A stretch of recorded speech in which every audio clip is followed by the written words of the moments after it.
On November 23rd, something happened in Ethiopia that left the entire world stunned. For the first time in roughly 12,000 years of recorded geological history, a long silent volcano named Halig suddenly erupted with explosive force. And this wasn't a slow, predictable eruption the kind scientists often see building over weeks or months. This was a violent, instantaneous blast. People living miles away said the sound didn't feel like thunder or an earthquake. It felt like an actual bomb detonation.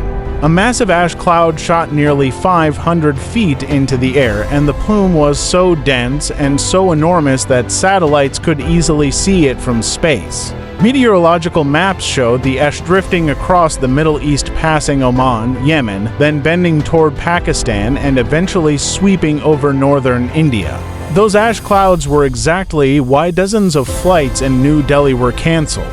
But most Americans don't realize why volcanic ash is so dangerous for airplanes.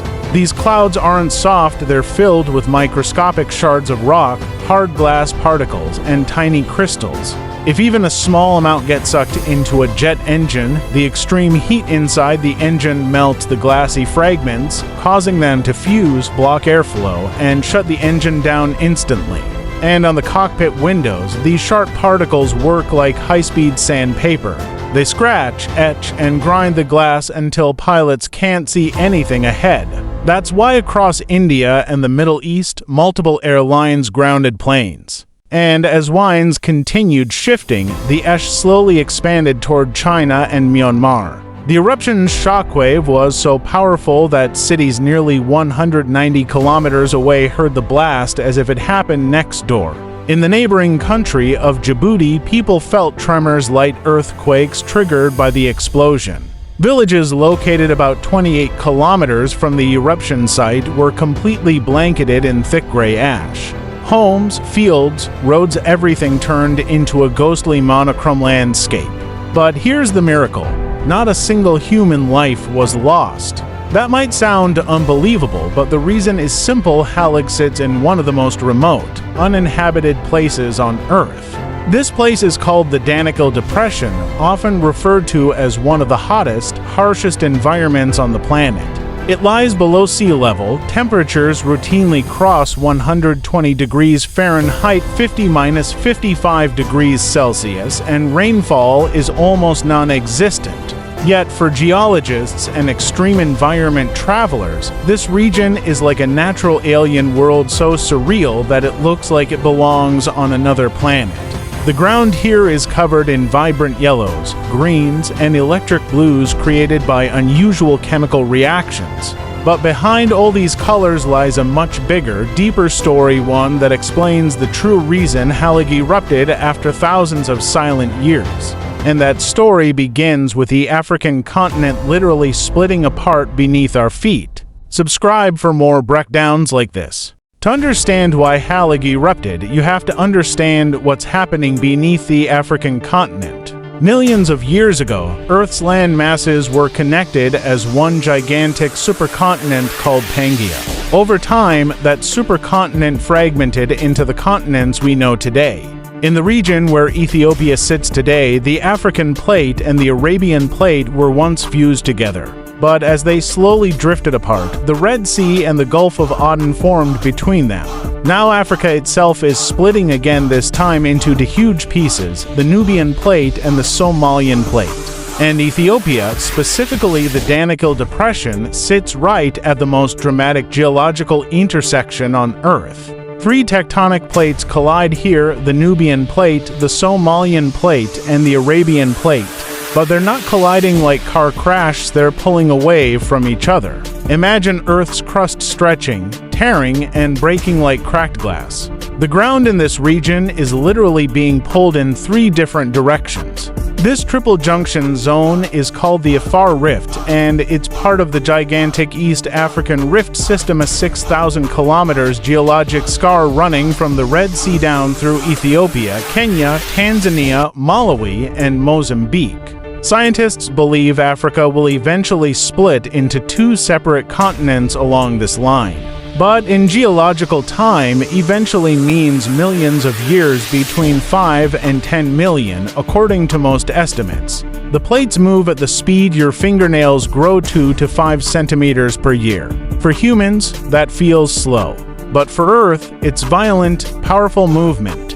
And when tectonic plates stretch, crack, and separate, the ground weakens. Magma rises. Pressure builds. Earthquakes increase. And volcanoes like Halig explode. That's exactly what's happening in East Africa. This rift system is responsible for some of the continent's highest mountains, Mount Kilimanjaro, Mount Kenya, and some of its deepest lakes, Lake Malawi, Lake Tanganyika, Lake Kivu. Those lakes exist because the ground is literally sinking as the continent pulls apart, and the signs of this continental breakup are visible everywhere. In July 2025, the Eruption volcano just miles from Halig erupted. Around the same time, white smoke was spotted rising from the Galubi volcanic system, signaling magma movement underground. Back in 2005, a massive 60 km long fissure opened in Ethiopia in just 10 days. The crack tore through the ground like a knife slicing a loaf of bread. Photos from that event show people standing on the edge of a canyon carved directly into the continent by raw tectonic force. What we're witnessing today in Ethiopia is the literal beginning of a new ocean, a new sea that will eventually flood the rift as Africa tears into two. The Halig eruption wasn't random. It was a symptom of Earth reshaping itself. If you step back and look at the big picture, it becomes clear what's happening in Ethiopia isn't a one-time disaster, it's part of a massive, ongoing transformation of our planet. As the African continent continues to stretch apart, the region will experience more volcanic eruptions, more steam vents, more sulfur fields, more earthquakes, and more ground cracks forming right before our eyes. The Halig eruption is just one chapter in this geological story. Scientists predict that dozens of volcanoes across Ethiopia and East Africa will continue showing signs of activity as pressure builds. New fissures could open. Lava fields could expand. Entire landscapes could shift. Over millions of years, the rift will widen enough for ocean water to flow in from the Red Sea. East Africa will break away and form a completely new continent separated by a new ocean. For the world, events like the Halig eruption highlight how interconnected everything is. A volcano in a remote part of Ethiopia can disrupt airline routes in India, affect tourism in East Africa, alter atmospheric conditions over the Middle East, and be studied by scientists in the United States.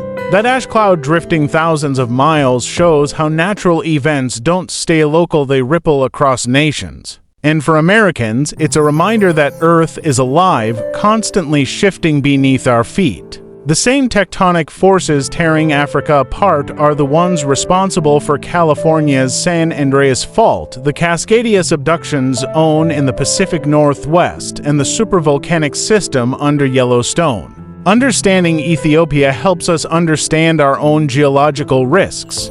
And if this topic fascinates you, the science, the danger, the beauty, then you'll definitely want to explore another story: why Japan is considered the most dangerous country on Earth geologically.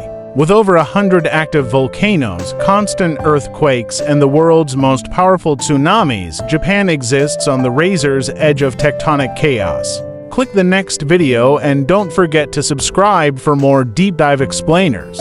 On November 23rd, Ethiopia's Halig volcano erupted for the first time in almost 12,000 years, shocking scientists around the world. The blast was so sudden that people miles away said it felt like an explosion. A huge ash cloud rose hundreds of feet into the air and was clearly visible from space, drifting across the Middle East and toward South Asia. That same ash forced major flight cancellations because volcanic ash isn't harmless dust, it's tiny rock and glass particles that can destroy airplane engines and scratch cockpit windows until pilots can't see ahead. The eruption was powerful enough to send shockwaves 190 kilometers away, and villages 28 kilometers from the crater were buried in ash. Luckily, no one died because the volcano sits in the remote Danakil Depression, one of the hottest and most isolated regions on Earth. But the real story behind this eruption is what's happening under Africa. The continent is slowly splitting into two parts along the East African Rift. Ethiopia sits at a triple junction where three tectonic plates are pulling away from each other. As the crust stretches and cracks, pressure builds underground, making eruptions, earthquakes, and ground fissures more common. Scientists have already seen this in recent years: nearby volcanoes erupting, new cracks opening, and magma rising under the surface. So, can events like this happen again in the future? Yes, absolutely. Because this region is still actively tearing apart, more eruptions and earthquakes are expected over the coming centuries. But this process is extremely slow in human terms. Africa splitting into two continents will take millions of years, not decades. For now, this eruption is a reminder that the Earth beneath us is always moving and reshaping itself, sometimes dramatically. And that's exactly why geologists are watching East Africa more closely than ever.